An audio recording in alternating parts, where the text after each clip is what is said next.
दोस्तों, चीन का नाम सामने आते ही कुटिलता और धोखेबाजी की तस्वीर सामने आ जाती है। पूरी दुनिया जानती है कि चीन एक ऐसा देश है जो सिर्फ खुद के स्वार्थ के सिवा कुछ भी नहीं सोचता है। वहीं पूरी विश्व में भारत की छवि एक ऐसे देश की है जो खुद के बारे में सोचने से पहले दूसरों के लिए सोचता है। भारत की सीमा पर आए दिन परेशानी खड़े करने वाला चीन अपनी हरकतों से बाज नहीं आता है। वहीं अब बात आ रही है कि चीन एक बांध का निर्माण कर रहा है जिससे भारत के एक बड़े क्षेत्र में बाढ़ आ सकती है या फिर उसे सूखाग्रस्त किया जा सकता है। इस वीडियो में मैं आपको चीन के इस बांध के बारे में बताऊंगा, लेकिन उससे पहले आपको बता दूं कि चीन अपनी विस्तारवादी नीति के लिए पूरी दुनिया में बदनाम है। वो दुनिया की सबसे शक्तिशाली ताकत बनने के लिए किसी भी हद तक जा सकता है। अभी हाल ही में भारतीय सीमा पर बस्तियां बसाने, अरुणाचल प्रदेश के नाम बदलने और कश्मीर के हिस्से अक्साई चीन पर अपना हक जमाने जैसी चालों से पूरी दुनिया वाकिफ है। इतना ही नहीं, चीन पर पूरी दुनिया की अर्थव्यवस्था को गिराने के लिए कोरोना महामारी तक फैलाने के आरोप लगे हैं। चीन पर जैविक हथियार बनाने के इल्जाम भी हैं, जिससे वो पूरी दुनिया पर राज कर सके। इन हथियारों के बल पर वो अपने सामने खड़े हर देश को धराशायी करना चाहता है। दोस्तों, इतना ही नहीं, अब ये खबरें भी आ रही हैं कि चीन ने क्लाइमेट कंट्रोल को डेवलप किया है। इसके बल पर वो जहां भी चाहे बारिश करा सकता है। इतना ही नहीं, वो जिस इलाके को चाहे अकाल से ग्रस्त कर सकता है, यानी कि वहां के बादलों का पानी खींचकर वो कहीं और जगह ले जा सकता है।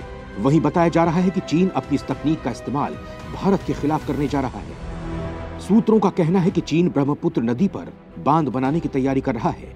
इसके बाद चीन जब चाहे उसका पानी इस्तेमाल कर सकेगा और जब चाहे छोड़ सकेगा। ये बांध भारत के लिए सही नहीं माना जा रहा है। कहा जा रहा है कि इसके बाद भारत को कई परेशानियों का सामना करना पड़ेगा, जैसे कि जब भी चीन इस बांध के जरिए पानी छोड़ेगा तो भारत के एक बड़े हिस्से में बाढ़ आ जाएगी। इतना ही नहीं, वो जब चाहे इस बांध के पानी को रोक कर रख सकता है, जिससे भारत में सूखा पड़ने के आसार हैं। चीन क्लाइमेट कंट्रोल टेक्नोलॉजी से पहले एक स्टेल्थ हथियार बना रहा है जिसे वाटर बम कहा जा रहा है। दोस्तों, फिलहाल पूरी दुनिया में सभी देशों में एक दूसरे पर राज जमाने की होड़ मची हुई है। भविष्य में ये और बढ़ने वाली है। इसमें देश सीधे तौर पर एक दूसरे पर हमला नहीं करेंगे, वो छिप कर वार करेंगे, क्योंकि वो सामने से वार करते हैं तो फिर घिर जाएंगे।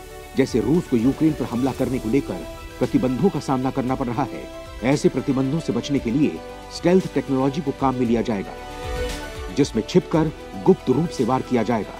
और इसी गुप्त वार का एक हिस्सा है ये चीन का वाटर बॉम्ब, जो एक बांध के रूप में भारत पर वार करने वाला है, जिससे वो बारिश का पानी इतना स्टोर कर लेगा कि जब वो इसे खोलेगा तो भारत में जो तबाही मचेगी उसके बारे में शायद ही कोई सोच पाया होगा। विशेषज्ञों की माने तो इस बांध के बन जाने के बाद भारत, बांग्लादेश समेत कई पड़ोसी देशों को सूखे और बाढ़ दोनों का सामना करना पड़ सकता है। इस मेगा डैम के निर्माण के बाद सब कुछ चीन पर निर्भर करेगा। उन्हें आशंका है कि चीन जब चाहेगा बांध का पानी रोक देगा और कभी भी बांध के दरवाजे खोल देगा। इससे पानी का बहाव तेजी से भारत के उत्तरी पूर्वी राज्यों की तरफ आएगा। इसके बाद अरुणाचल प्रदेश, असम समेत कई राज्यों में भयानक बाढ़ आ सकती है। तो चलिए इस वीडियो में जानते हैं कि वाटर बम क्या है और ये कैसे भारत में सर्वनाश ला सकता है। यहाँ आपको बता दें कि चीन इस ब्रह्मपुत्र नदी पर पहले ही कई बांध बना चुका है। इससे वो भारी मात्रा में बिजली का उत्पादन भी करता है। इतना ही नहीं, चीन ने अपने देश में कुल 50,000 बांध बना रखे हैं। इसके साथ ही दुनिया का सबसे बड़ा बांध चीन में ही है, जिसका नाम थ्री गॉर्जेस डैम है। International water power and dam construction पत्रिका के मुताबिक ये बांध 2.3 किलोमीटर लंबा, 115 मीटर चौड़ा और 185 मीटर ऊंचा है। ये बांध दुनिया का सबसे बड़ा पनबिजली बांध है। चीन के हुबई प्रांत में यांगजी नदी पर बना हुआ ये बांध दुनिया की तीसरी सबसे लंबी नदी मानी जाती है और जिसकी लंबाई 6000 किलोमीटर से भी ज्यादा है। कहा जाता है कि इस विशालकाय बांध को बनाने में 2.5 लाख करोड़ रुपए से भी ज्यादा की लागत आई है। इसे बनाने में कुल 18 साल का लंबा समय लगा है। इसके निर्माण का काम साल 1994 में शुरू हुआ था और 2012 में यह बनकर तैयार हो गया था। कहते हैं कि थ्री गॉर्जेस डैम बनाने में 4,63,000 टन स्टील का इस्तेमाल हुआ। इतनी स्टील में तो कई एफिल टावर खड़े किए जा सकते हैं। चीन का यह डैम अमेरिका के महान हूवर डैम से 11 गुना अधिक बिजली पैदा कर सकता है। एक अनुमान के मुताबिक इसमें 22,400 मेगावाट ऊर्जा उत्पन्न करने की क्षमता है, यानी बिजली के उत्पादन में इसका कोई जवाब नहीं है। कहा जाता है कि इस बांध के जलाशय में इतना पानी इकट्ठा किया गया है कि इससे पृथ्वी का जड़त्वाघूर्ण प्रभावित हो गया है। इसकी वजह से पृथ्वी के घूमने की गति कुछ धीमी पड़ गई है। पृथ्वी के घूमने की गति धीमी होने से एक दिन का समय 0.06 माइक्रोसेकंड्स बढ़ गया है, यानी अब दिन थोड़ा लंबा हो गया है। इसके अलावा यह भी कहा जाता है कि इस बांध के बनने की वजह से उत्तरी और दक्षिणी ध्रुव भी अपनी अपनी जगह से 2-2 सेंटीमीटर खिसक गए हैं, जबकि अन्य ध्रुवों पर पृथ्वी थोड़ी सी चपटी भी हो गई है। वहीं अब वो ब्रह्मपुत्र नदी पर दुनिया का सबसे बड़ा बांध बनाने की तैयारी कर रहा है। चीन ने तिब्बत में एक मेगा डैम बनाने की योजना बनाई है। ये बांध इसलिए बनाया जा रहा है ताकि चीन दुनिया का सबसे बड़ा पावर स्टेशन बना सके। चिंता की वजह है ब्रह्मपुत्र नदी का इस बांध में शामिल होना। चीन की तरफ से इस हाइड्रो पावर प्रोजेक्ट का ऐलान भारत के लिए परेशानियां बढ़ाने वाला है। इसकी सबसे बड़ी चिंता नदी की स्थिति है। चीन में ब्रह्मपुत्र नदी को यारलंग जैंगबो नदी कहा जाता है। ये नदी तिब्बत के इलाके के काफी नजदीक से होकर गुजरती है और फिर अरुणाचल प्रदेश में प्रवेश करती है। इसे यहाँ सियांग और असम में ब्रह्मपुत्र नदी के नाम से जाना जाता है। ब्रह्मपुत्र नदी तिब्बत से शुरू होकर भारत और बांग्लादेश से होते हुए बंगाल की खाड़ी में जाकर मिल जाती है। इस दौरान ये करीब 2900 किलोमीटर की यात्रा करती है। भारत में इस नदी का 1/3 पानी आता है। इसके जरिए उत्तर पूर्वी राज्यों में पानी की सप्लाई की जाती है। इस खबर से भारत और बांग्लादेश दोनों ही चिंतित हैं। विशेषज्ञों का कहना है कि यह बांध चीन के 3 जॉर्ज डैम की तुलना से भी काफी बड़ा बांध होगा। इससे जॉर्ज बांध से 3 गुना ज्यादा बिजली पैदा की जा सकेगी। इतना ही नहीं, इस बांध में पानी की स्टोरेज क्षमता भी कई गुना होगी। 3 जॉर्ज डैम के बनने के बाद करीब 14 लाख लोगों को अपने घर को छोड़कर दूसरी जगह जाना पड़ा था। ब्रह्मपुत्र के आसपास चीन में बहुत कम आबादी निवास किया करती है, लेकिन अब तक 2000 लोगों को दूसरे स्थान पर ले जाना पड़ा है। इस बांध को मैडॉग काउंटी में बनाया जाएगा, जिसकी आबादी करीब 14,000 है।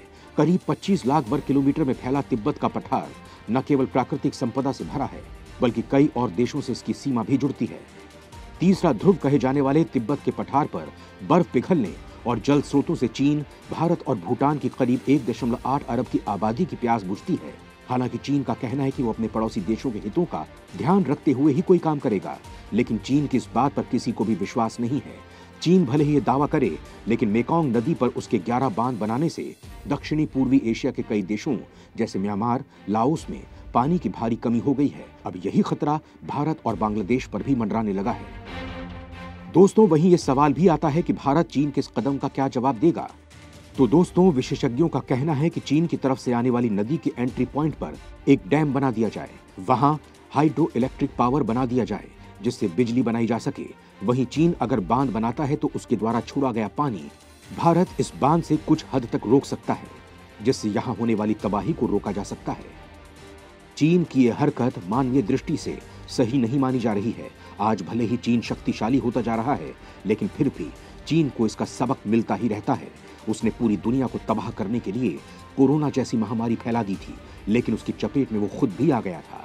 वहां भी बड़ी संख्या में लोगों की मौत हो गई थी। अब ऐसे में चीन को सबक सिखाने के लिए उसका बहिष्कार करना शुरू कर देना चाहिए, जिससे चीन को उसकी गलतियों की सजा मिल सके।